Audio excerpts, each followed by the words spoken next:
الحمد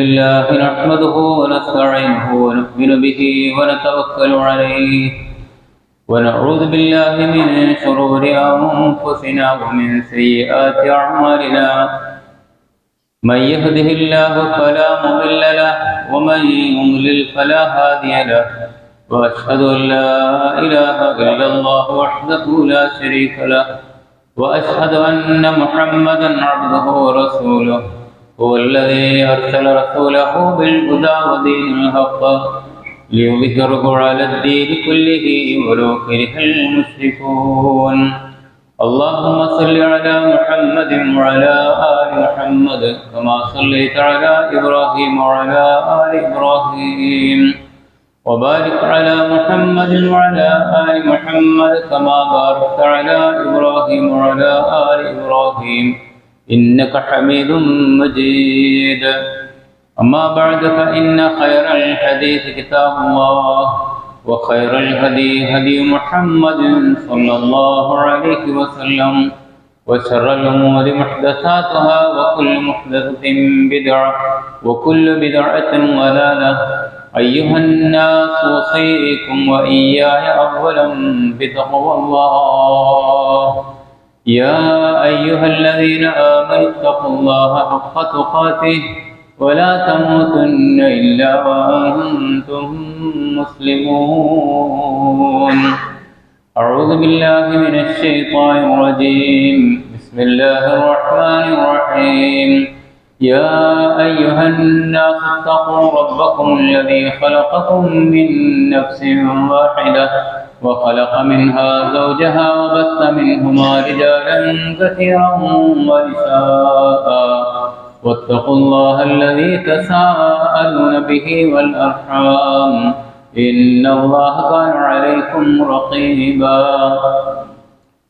وقال تعالى في قرآنه الكريم أعوذ بالله من الشيطان الرجيم واخفض جناحك لمن اتبعك من المؤمنين ബഹുമാന്യ മുഅ്മിനീങ്ങളെ, അള്ളാഹുവിനെ സൂക്ഷിച്ചുകൊണ്ട് ജീവിക്കണേ എന്ന് പ്രത്യേകം വസിയത്ത് ചെയ്യുകയാണ്, ഉപദേശിക്കുകയാണ്. സൂറത്ത് ശുഅറയിലെ ഒരു വചനമാണ് ശ്രദ്ധയിൽപ്പെടുത്തിയത്.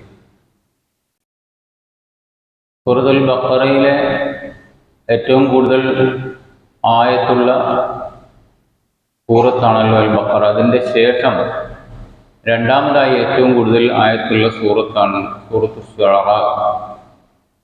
അതിലെ അവസാന ഭാഗത്തായിട്ട് അള്ളാഹു നമ്മളെ ബോധ്യപ്പെടുത്തി തന്ന കാര്യമാണ്. ദഅവത്തുമായി ബന്ധപ്പെട്ട് പറഞ്ഞ അതിൻ്റെ ശേഷമാണ് വഖ്ഫിദ് ജനാഹക ലിമനിത്തബഅക മിനൽ മുഅ്മിനീൻ എന്ന് പറഞ്ഞു. മുഅ്മിനുകൾക്ക് നിന്റെ കാരുണ്യത്തിൻ്റെ, വിനയത്തിൻ്റെ, നൈർമല്യാവസ്ഥയുടെ ചിറകിനെ നീ വിരുത്തി കൊടുക്കുക. അതുപോലെ തന്നെ മാതാപിതാക്കളുടെ കാര്യം പറഞ്ഞിടത്തും മറ്റൊരു സ്ഥലത്തും അള്ളാഹു ഈ കാര്യം വ്യക്തമാക്കിയിട്ടുണ്ട്.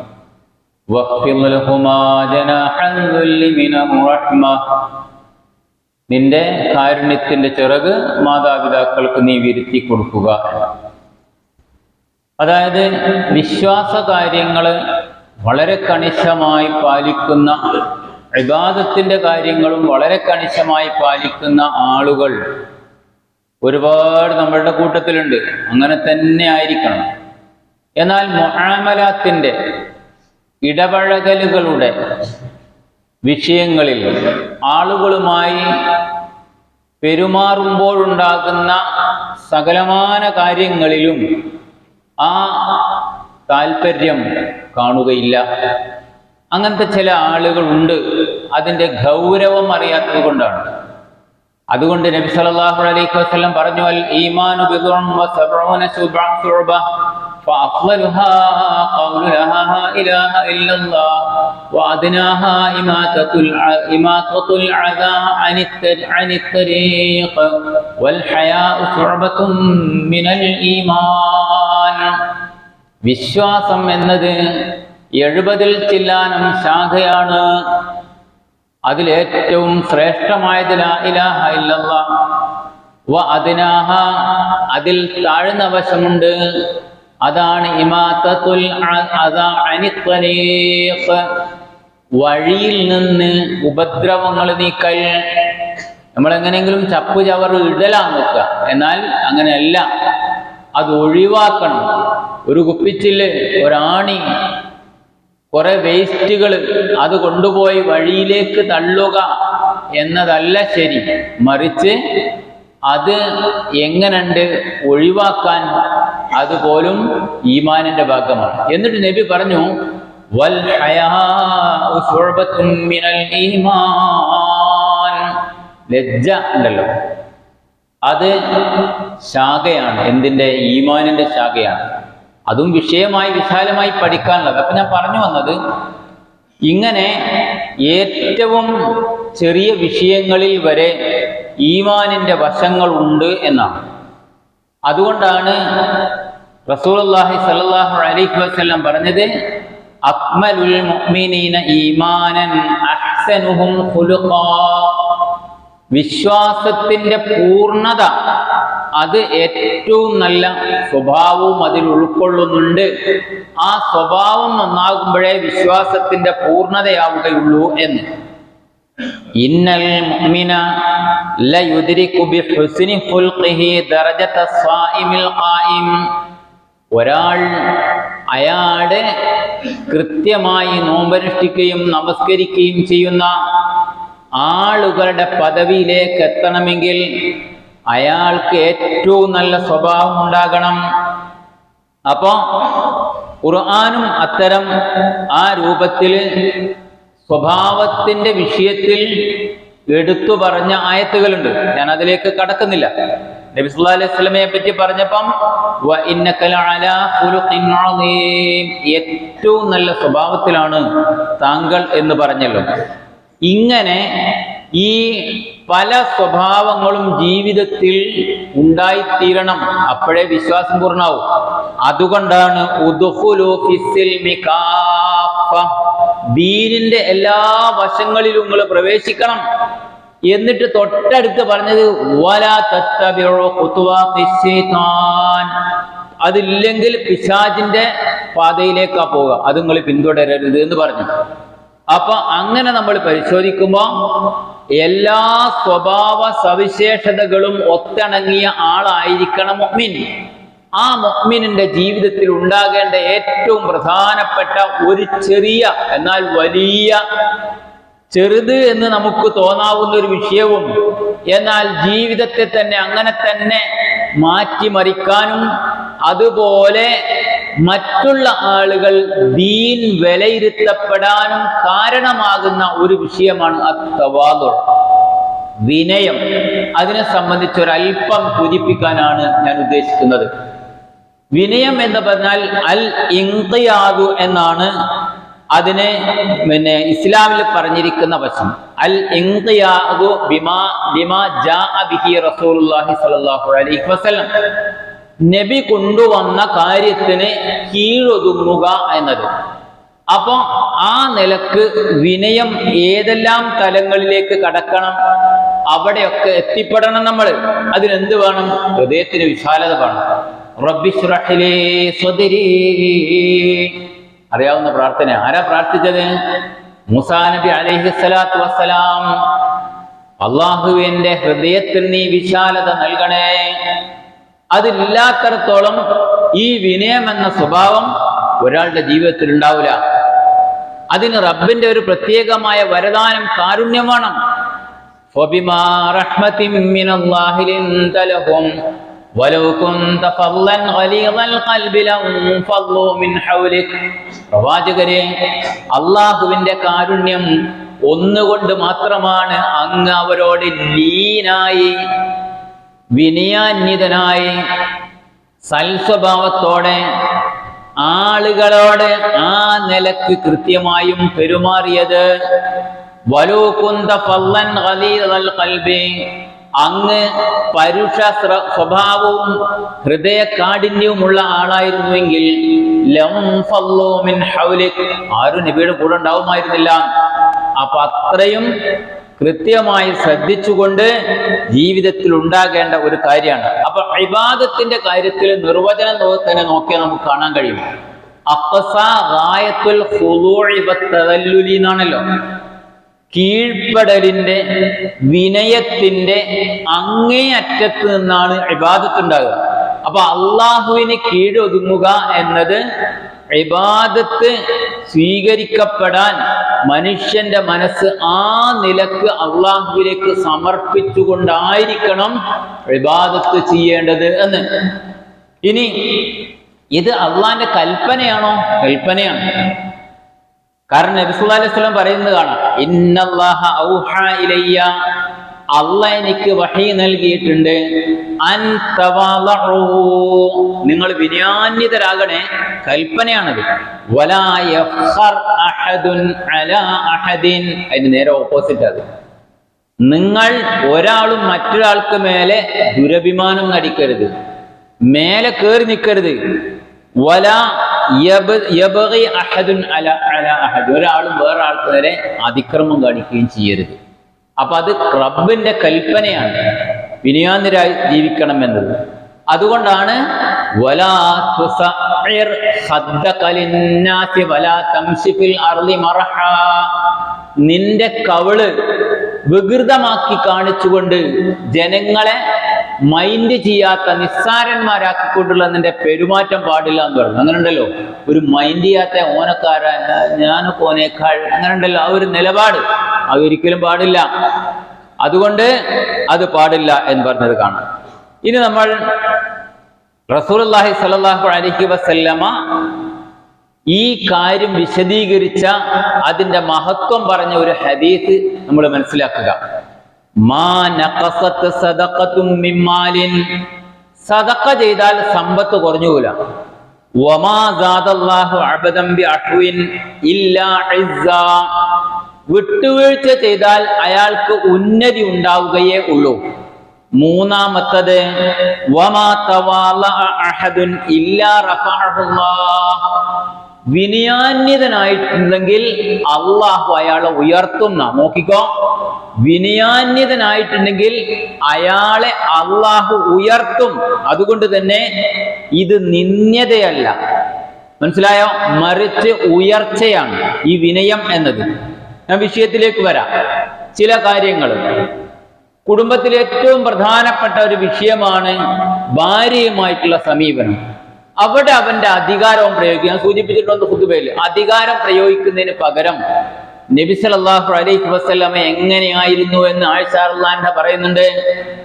കാന യുസാഇദു ഫീ മിഹ്നതി അഹ്ലിഹി, നബി സല്ലല്ലാഹു അലൈഹി വസല്ലമ വീട്ടിന്റെ അകത്ത് ഭാര്യമാർക്ക് സഹായങ്ങൾ ചെയ്തു കൊടുക്കാറുണ്ട്. ജോലിയിൽ അടിച്ചു വാരാം, ഒരു കുഴപ്പമില്ല, പാത്രം കഴുകാം, യാതൊരു വിരോധമില്ല.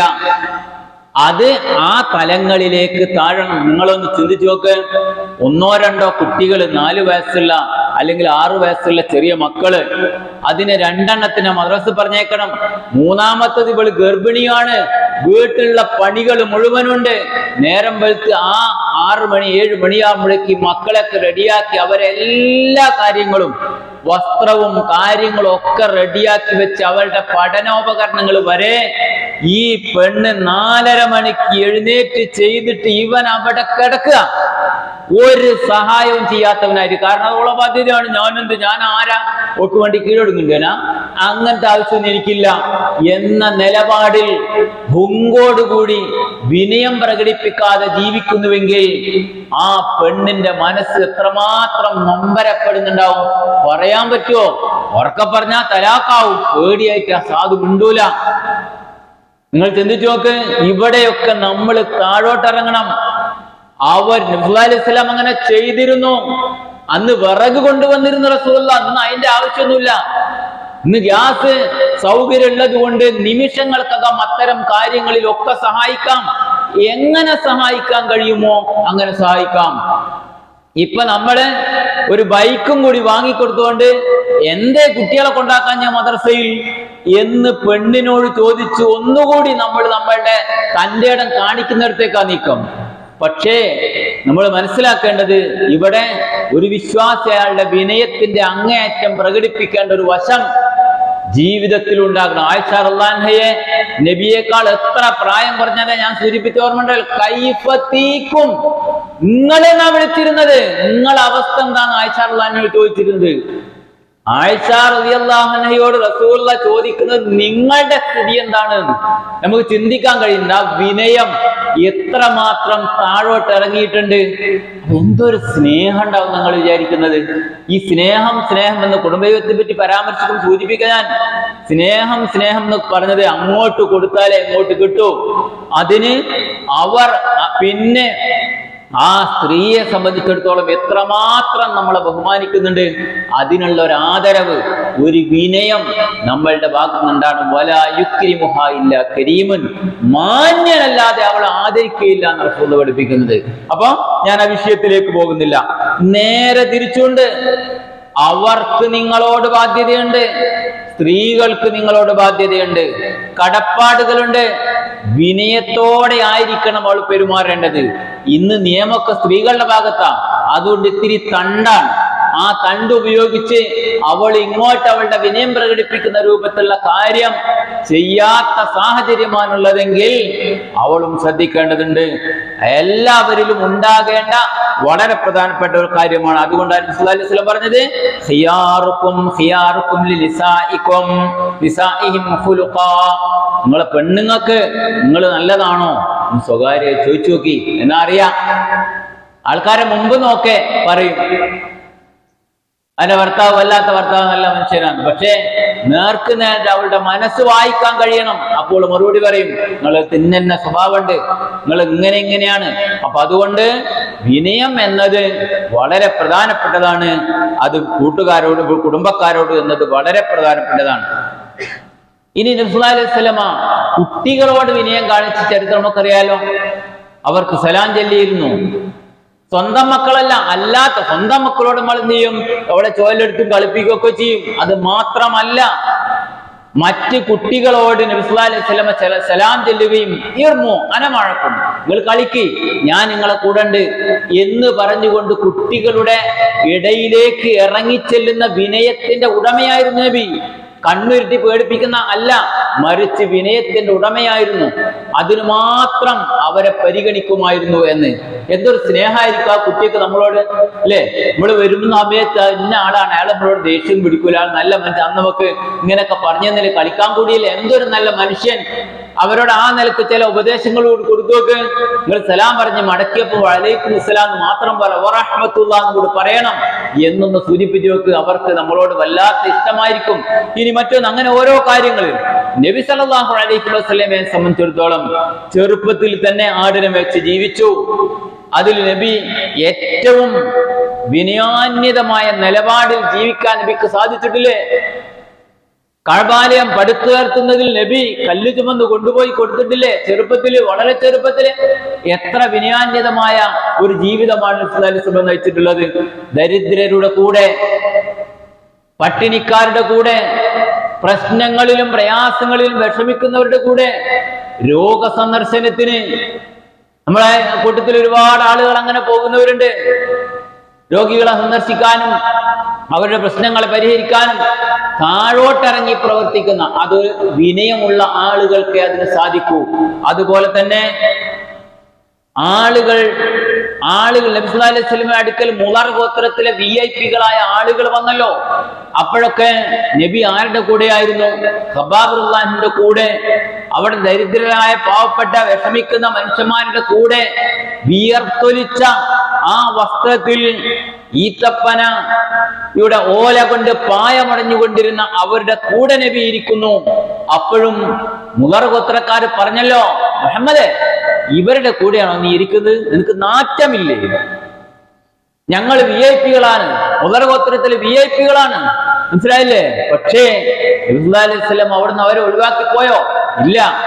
താഴോട്ടിറങ്ങുക എന്നത് നമ്മളുടെ മനസ്സിന് സാധിക്കണമെങ്കിൽ നബി സല്ലല്ലാഹു അലൈഹി വസല്ലമയുടെ ജീവിതവും മനസ്സിന്റെ വിശാലതയും വേണം. ഒരാൾ കൈ തന്ന് കൈ പിന്നോട്ട് അയാൾ വലിക്കുന്നത് വരെ നബി പിന്നോട്ട് വലിക്കുമായിരുന്നില്ല. അയാളുടെ സംസാരം തീർത്ത് നബി കേൾക്കുമായിരുന്നു. ശാന്തമായി കേൾക്കുമായിരുന്നു. അതിലുള്ള താല്പര്യം നബി സല്ലല്ലാഹു അലൈഹി വസല്ലം ഉണ്ടായിരുന്നു. ഭക്ഷണം കഴിച്ചിട്ടുണ്ടോ? കഴിഞ്ഞാൽ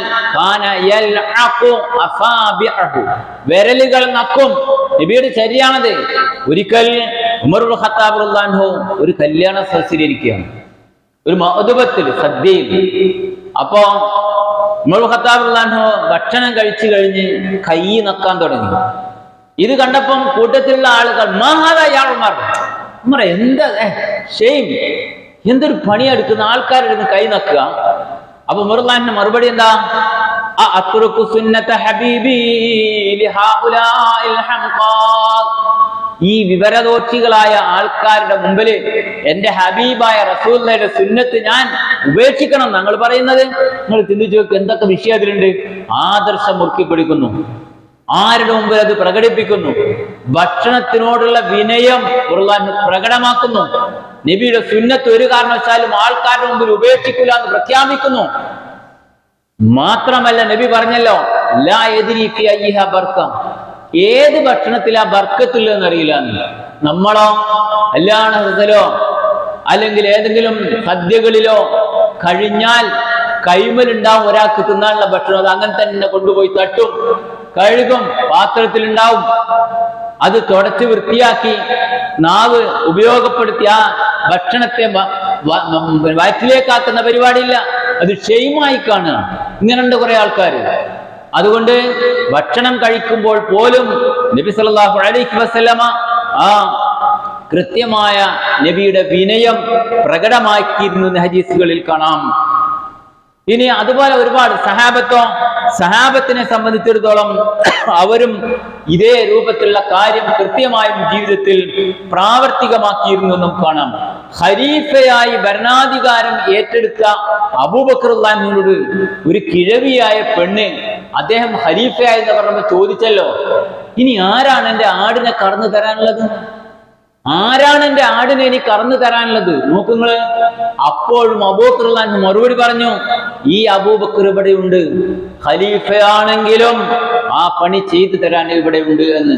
ഉമർ ഇബ്നു ഖത്താബ് റളിയല്ലാഹുവിന്റെ ചരിത്രത്തിലേക്ക് പോകണം, ഒരുപാട് നമുക്ക് കാണാൻ കഴിയും. സുബ്ഹ് നമസ്കാരം കഴിഞ്ഞ് ഉമർ ഇബ്നു ഖത്താബ് റളിയല്ലാഹു അൻഹു അധിക ദിവസവും വേഗം പോവുകയാണ്. എന്താണ് ഇതിന്റെ കാരണം എന്ന് മനസ്സിലാക്കാൻ വേണ്ടി അബൂ തൽഹ റളിയല്ലാഹു അൻഹു സന്നദ്ധനായി. അയാൾ അന്വേഷിച്ച് നോക്കിയപ്പോൾ ഉമർ റളിയല്ലാഹു അൻഹു ഒരു വീട്ടിലേക്കാണ് പോകുന്നത്. ആ വീട് ഉമർ റളിയല്ലാഹു അൻഹു തിരിച്ചു വന്നു. അദ്ദേഹം കാണാതെ, ഉമർ റളിയല്ലാഹു അൻഹുവിനെ കാണാതെ ഒളിച്ചു നിന്ന് ആ വീട്ടിൽ കയറി ചെന്ന് നോക്കുമ്പം ഒരു വൃദ്ധയായ സ്ത്രീ, കൈകാലുകൾ അനക്കാൻ വയ്യ, കിടന്നടത്തി വിസർജിക്കുന്നു. ആ രൂപത്തിൽ ഭക്ഷണം കൊടുക്കാനും ആരുമില്ല. വളരെ ദയനീയമായ അവസ്ഥ. ഇത് കണ്ട് അദ്ദേഹം ചോദിച്ചു, ഉമ്മ, നിങ്ങൾക്ക് ആരാണ് ഈ ഭക്ഷണം വന്ന് തരുന്നത്? നിങ്ങളെ ഈ പണികളൊക്കെ വൃത്തിയാക്കിയൊക്കെ ചെയ്യുന്ന ആരാണ്? അപ്പൊ അവർ പറഞ്ഞു, എനിക്കറിയില്ല മോനെ, ആരോ ഒരു മനുഷ്യൻ നിത്യവും ഇവിടെ വരുന്നു, എന്റെ വിസർജ്യങ്ങളൊക്കെ വൃത്തിയാക്കുന്നു. അങ്ങനെ അയാൾ തിരിച്ചു പോകുന്നു, എനിക്ക് ഭക്ഷണം പോലും വായിൽ നൽകുകയാണ്. അത് കേട്ടപ്പോ തൽഹ റളിയല്ലാഹു അൻഹു അവരോട് പറഞ്ഞു, ഉമ്മ, അതാരാണെന്നറിയുമോ? അതാരാണെന്നറിയുമോ അങ്ങയുടെ അടുക്കൽ വരുന്നത്? റോമൻ പേർഷ്യൻ സാമ്രാജ്യങ്ങളുടെ ആ ചെങ്കോൽ തകർത്ത് തരിപ്പണമാക്കി 20ഓളം രാജ്യങ്ങളുടെ സാമ്രാജ്യങ്ങളുടെ അധിപനായി വാണുകൊണ്ടിരിക്കുന്ന സർവസൈന്യാധിപനായ അമീറുൽ മുഅ്മിനീൻ ഉമർ ഇബ്നു ഖത്താബ് റളിയല്ലാഹു അൻഹുവാണ് അങ്ങക്ക് വേണ്ടി ഇത്തരം കാര്യങ്ങളൊക്കെ ചെയ്യുന്നത്. സുബ്ഹാനല്ലാഹ്. മനസ്സിലാകുന്നുണ്ടോ? നേരത്തെ നബി സല്ലല്ലാഹു അലൈഹി വസല്ലം പറഞ്ഞൊരു ഹദീസിനോട് ചേർത്ത് വായിക്കാം. ഒരാൾ വിനയം കാണിക്കുന്നുവെങ്കിൽ അള്ളാഹു അദ്ദേഹത്തെ ഉയർത്താതിരിക്കില്ല എന്ന്. മനസ്സിലായോ? സിറിയയിലേക്കുള്ള ഉമർ ഇബ്നു ഖത്താബ് റളിയല്ലാഹു യാത്ര ഒരിക്കൽ ഞാൻ സൂചിപ്പിച്ചതാണ്. ആ യാത്രയിൽ അബൂബക്കർ റളിയല്ലാഹു അൻഹു അവിടെയുള്ള ആളുകൾ ഖലീഫയെ കാണും. അതുകൊണ്ട് നല്ല ഒരു വസ്ത്രമൊക്കെ സംഘടിപ്പിച്ച് റെഡിയാക്കാൻ വെച്ചിട്ടുണ്ട്. പക്ഷെ ഉമർ റളിയല്ലാഹു അൻഹു പലയിടത്തും തുന്നിക്കൂട്ടി ആ വസ്ത്രം ഉപയോഗിച്ചിട്ട് അവിടെ ചെല്ലുന്നത്. അബൂബക്കർ റളിയല്ലാഹു അൻഹു പറഞ്ഞല്ലോ, ഖലീഫ നമ്മൾ പ്രമുഖരായ ആൾക്കാരുടെ മുമ്പിലാണ് എത്തിപ്പെടുന്നത്, അതുകൊണ്ട് അങ്ങ് ഈ വസ്ത്രം ഒന്ന് മാറ്റി ഞങ്ങൾ തരുന്ന വസ്ത്രം ഒന്ന് ഇടണമെന്ന്. എന്നാൽ ഉമർ ഇബ്നു ഖത്താബ് റളിയല്ലാഹു അൻഹുവിന്റെ വാചകം നമ്മളെല്ലാം നമ്മളുടെ മനസ്സിൽ കുറിച്ചിടേണ്ട വാചകമാണ്. എന്താണ്? അല്ലാഹു ഒരാളെയും ഉയർത്തിയിട്ടില്ല, അയാൾ വിനയം കാണിച്ചിടത്തോളം കാലം ഉയർത്താതിരുന്നിട്ടില്ല. അള്ളാഹുവാണ് നമുക്ക് ഇസ്സത്ത് നൽകിയിട്ടുള്ളത്. അവനെ മറന്നുകൊണ്ടുള്ള ഒരു ജീവിതം നമ്മൾ ജീവിക്കരുത് എന്ന്. എത്രമാത്രം മഹത്തരമാണ് ആ പ്രഖ്യാപനം! അങ്ങനെ ഉമർ ഇബ്നു ഖത്താബ് റളിയല്ലാഹുവിന്റെ ജീവിതം മുഴുവൻ നമ്മൾ പരിശോധിച്ചാൽ ഇങ്ങനെയുള്ള ഒരുപാട് കാര്യങ്ങൾ കാണാം. ആർക്കും കീഴൊതുങ്ങാത്ത മനസ്സ്. അങ്ങനെയായിരുന്നു ഉമർ ഇബ്നു ഖത്താബ് റളിയല്ലാഹു. വെറുതെ മുസ്ലിം ആകുന്നതിന് മുമ്പ് ഒരു മനുഷ്യനെ കശാപ്പ് ചെയ്ത് എന്നിട്ട് അയാളുടെ വിരലുകൾ മുറിച്ച് മാലയാക്കി കഴുത്തിൽ കോർത്ത ആ ഉമർ, മുസ്ലിം ആയതിനു ശേഷം ആർക്കും കീഴൊതുങ്ങാത്ത ആ മനസ്സ് അവസാനം ആയിത്തീർന്ന രംഗമാണ് നമ്മൾ കാണേണ്ടത്. എത്രമാത്രം വിനയാന്വിതമായിട്ടുണ്ടെന്ന്. ഗർഭിണിക്ക് വെള്ളം കോരി കൊടുത്തിട്ടില്ലേ? മകൻ ചോദിച്ചാൽ എന്തിനാ വാപ്പങ്ങൾ അങ്ങനെ ചെയ്യുന്നത് എന്ന്. അത് ഞാൻ ഇത്തിരി അഹങ്കാരിയായി പോകുമെന്ന് ഭയപ്പെട്ടതിന് കാരണം വിനയമാണത്.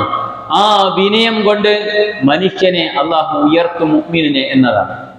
സഹോദരങ്ങളെ, നമ്മളൊക്കെ നമ്മളെ മനസ്സിലിട്ട് മനസ്സിന് കറക്കേണ്ട ഒരു വിഷയമാണ് ഈ വിഷയം. ആർക്കൊക്കെ ഇതിന് സാധിക്കുന്നുണ്ട്? അതല്ല, ബുങ്കിന്റെയും അഹന്തയുടെയും ഡംബിന്റെയും ഒക്കെ ലോകത്താണോ നമ്മൾ ജീവിക്കുന്നത്? ആരോട് അഹങ്കാരം കാണിക്കുന്നത്? 6 അടി മണ്ണിലേക്കല്ല തിരിച്ചു പോകാനുള്ള. ആർക്കും അവിടെ ഔന്നിത്യമുള്ളത്? ഒരാൾക്കുമില്ല. അതുകൊണ്ട് തന്നെ നമ്മൾ മനസ്സിലാക്കുക, ചെറിയ വിഷയമാണെങ്കിലും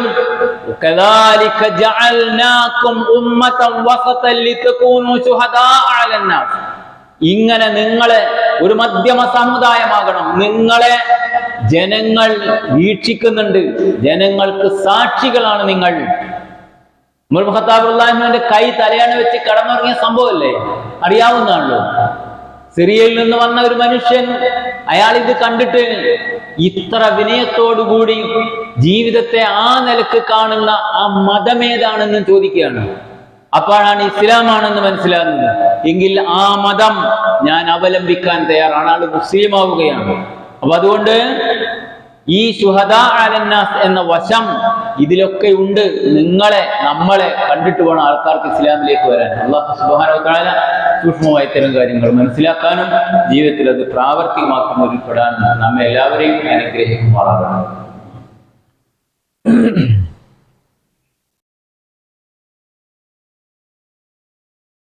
അൽഹംദുലില്ലാഹി നഹ്മദുഹു വ നസ്തഈനുഹു വ നുഅ്മിനു ബിഹി വ നതവക്കലു അലൈഹി. اللهم صل على محمد وعلى ال محمد كما صليت على ابراهيم وعلى ال ابراهيم انك حميد مجيد. ബഹുമാന്യ മുഅ്മിനീങ്ങളെ, മുഅ്മിനാത്തുകളെ, അല്ലാഹുവിനെ സൂക്ഷിച്ചുകൊണ്ട് ജീവിക്കണേ എന്നൊരിക്കൽ കൂടി വസിയത്ത് ചെയ്യുകയാണ്, ഉപദേശിക്കുകയാണ്. സഹോദരന്മാരെ, നമ്മുടെ കൂട്ടത്തിൽ ഹജ്ജിന് പോയ 1000-ൽ-അധികം ആളുകൾ ഈ കഴിഞ്ഞ ഹജ്ജിൽ മരണപ്പെട്ടതായിട്ട് നമ്മൾ അറിഞ്ഞു. കഴിഞ്ഞ ആഴ്ച സൂചിപ്പിച്ചിരുന്ന ആ സഹോദരിയെ മരിച്ച നിലയിലാണ് കണ്ടെത്തിയിട്ടുള്ളത്. അതുപോലെ നമുക്ക് പരിചയമുള്ളവരും അല്ലാത്തവരുമായ പലരും മരണപ്പെട്ടു.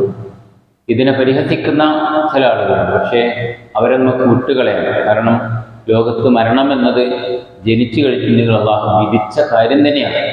മുഅ്മിനുകളെ സംബന്ധിച്ചിടത്തോളം ആ പുണ്യ ഗേഹങ്ങളിൽ പോയി ഹജ്ജിന് പോയി മരണപ്പെടുന്നത് ഷഹാദത്തിന്റെ പ്രതിഫലമാണ് എന്ന നിലക്ക് ആ പുണ്യത്തോട് ഉദ്ദേശിച്ചുകൊണ്ട് തന്നെ മുഅ്മിനുകൾ പോകുന്നത് തിരിച്ചു വന്നുകൊള്ളണമെന്നില്ല എന്ന നിയ്യത്തോടുകൂടെയും അവിടെ 20 ലക്ഷം ആളുകൾ അല്ലെങ്കിൽ ലക്ഷക്കണക്കിന് ആളുകൾ തനിക്ക് വേണ്ടി മരണപ്പെട്ട മയ്യത്ത് നമസ്കരിക്കും. അവരുടെ പ്രാർത്ഥന ആരുടെയെങ്കിലും സ്വീകരിച്ചാൽ അൽഹംദുലില്ലാഹ് സ്വർഗത്തിലെത്തിയല്ലോ എന്ന വിശ്വാസത്തിലാണ് നമ്മൾ പോകുന്നത്. അവർക്ക് വേണ്ടി നമ്മൾ ദുആ ചെയ്യണം. അല്ലാഹു സുബ്ഹാനഹു വ തആല അവിടെ മരണപ്പെട്ട ഹജ്ജിന് പോയപ്പോൾ അതിൻ്റെ പ്രയാസങ്ങളിൽ വിഷമങ്ങളിൽ പെട്ട് മരണപ്പെട്ട ആളുകൾക്ക് പുറത്തു കൊടുക്കുകയും അവരുടെ ഖബറുകളിൽ വിശാലമാക്കി അനുഗ്രഹിക്കുകയും ചെയ്യുമാറാകട്ടെ. അതുപോലെ 2 ആളുകളെ പ്രാർത്ഥിക്കണമെന്ന് ആവശ്യപ്പെട്ട് അറിയിച്ചിട്ടുണ്ട്. തൊടയിൽ പൊട്ടി ശസ്ത്രക്രിയക്ക് വിധേയമാക്കപ്പെടുന്ന ഒരു സ്ത്രീ, അതുപോലെ തന്നെ ഇന്ന് ഹോസ്പിറ്റലിലേക്ക് പോയി ഒരു ഓപ്പറേഷൻ നടത്തണമെന്നാവശ്യപ്പെട്ട ഒരാൾ, അതുപോലെ മാനസികമായ പ്രയാസത്തിലാണ് ഒരു കുടുംബം, അവർക്ക് വേണ്ടി ദുആ ചെയ്യണമെന്ന് പറഞ്ഞിട്ടുണ്ട്. കാരുണ്യവാനായ റബ്ബ് ഇത്തരത്തിൽ പ്രയാസപ്പെടുന്ന എല്ലാവരുടെയും പ്രയാസങ്ങൾ ദൂരീകരിക്കുകയും എല്ലാവിധ വിഷമങ്ങളിൽ നിന്നും നമ്മയും അള്ളാഹു കാത്തുരക്ഷിക്കുകയും ചെയ്യുമാറാകട്ടെ.